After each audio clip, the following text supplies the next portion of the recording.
အာ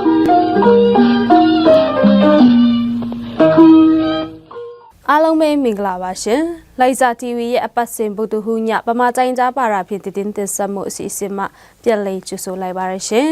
။ယနေ့ညတင်ဆက်ပေးသွားမယ့်တဲ့အကြောင်းအရာတွေကတော့ကြိုက်ပွဲတည်တင်လိုက်စာအလေတန်းကျောင်းမှာပကြီးပြပွဲအခမ်းအနားပြုလုပ်နေတဲ့တည်တင်ဖကန်ဒေရာအတွင်ခိုးဆူလူရဲမှုဖြစ်များလာတဲ့တည်တင်တွေကိုကျမမွန်ကြမှာတင်ဆက်ပေးတော့ပါမယ်။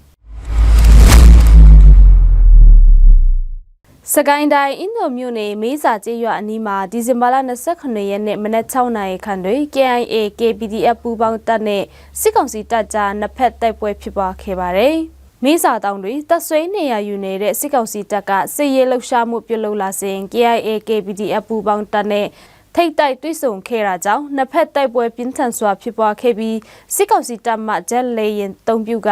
ဘုံကျဲတိုက်ခိုက်တာတွေလှုပ်ဆောင်ခဲ့ကြောင်းသိရပါတယ်။၎င်းနောက်အင်ဒိုရီတပ်ဆွဲနေရယူနေတဲ့စစ်ကောင်စီတပ်မှအနီးဝန်းကျင်ဘက်လက်နက်ကြီးရန်တမ်းပစ်ခတ်မှုတွေဆက်တိုက်လှုပ်ဆောင်နေခဲ့ပြီးအယတာပြည်သူတွေရဲ့နေအိမ်အနီးကျပေါက်ကွဲမှုတွေရှိခဲ့ပါတယ်။ရှမ်းပြည်မြောက်ပိုင်းဒေသ KIA တပ်မဟာ6တရင်36နေမြေတဝိုက်မုံဂူဒေတာတွေလေစစ်ကောင်စီတပ်မှဒီဇင်ဘာလ26ရက်နေ့တွင်ထိုးစစ်ဆင်တိုက်ခိုက်မှုတွေလှုပ်ဆောင်လာပြီးဘုံကျဲတိုက်ခိုက်မှုတွေလည်းရှိခဲ့ကြောင်းသိရပါတယ်ရှင်။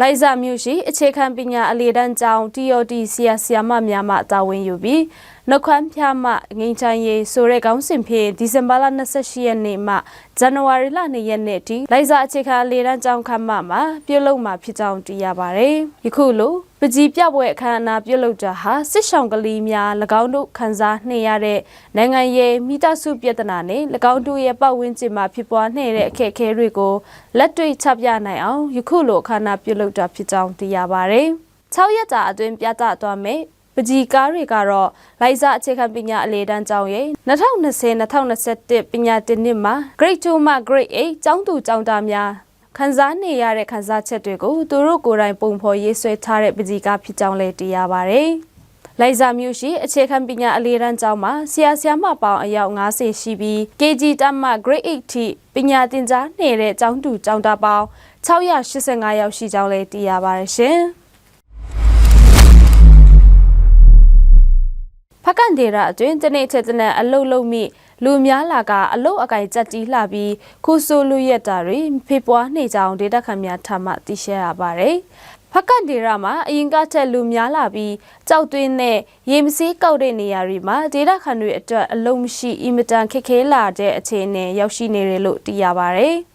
ယခုအချိန်ကုန်စည်နှုန်းတွေအားလုံးနှိပါအရင်ကထက်အဆမတန်ထိုးတက်နေရုံတာမှာကလုပ်ငန်းခွင်တွေမှာလည်းအလုံးလုံးမိတူများလာတဲ့အတွက်ကြောင့်အချို့ကစာဝတ်နေရခက်ခဲလာတဲ့အတွက်ကြောင့်ခိုးဆိုးလိုရမှုတွေလှုပ်လာတယ်လို့ဒေတာခန့်တွေကပြောပါတယ်။ဖကန်ဒေရာဟာကြောက်ထက်တဲ့နေရာဖြစ်တာကြောင့်လူမျိုးပေါင်းစုံအလုပ်လာလုပ်တဲ့နေရာလည်းဖြစ်တယ်လို့ယခုချိန်အလုတ်ကိုင်းရှားပါပြီးအကျက်တေးဖြစ်နေတဲ့အတွက်ကြောင့်လူရမှုတွေအရင်ကထက်များနေကြောင်းလည်းသိရပါတယ်ရှင်။လိုက်စာ TV ရဲ့ပမာတိုင်းကြားပါတာဖြင့်တင်ဆက်မှုအစီအစဉ်ကိုကြည့်ရှုနာဆင်တို့ပရိသတ်အပေါင်းရွှေလန်းချမ်းမြေ့ကြပါစေရှင်။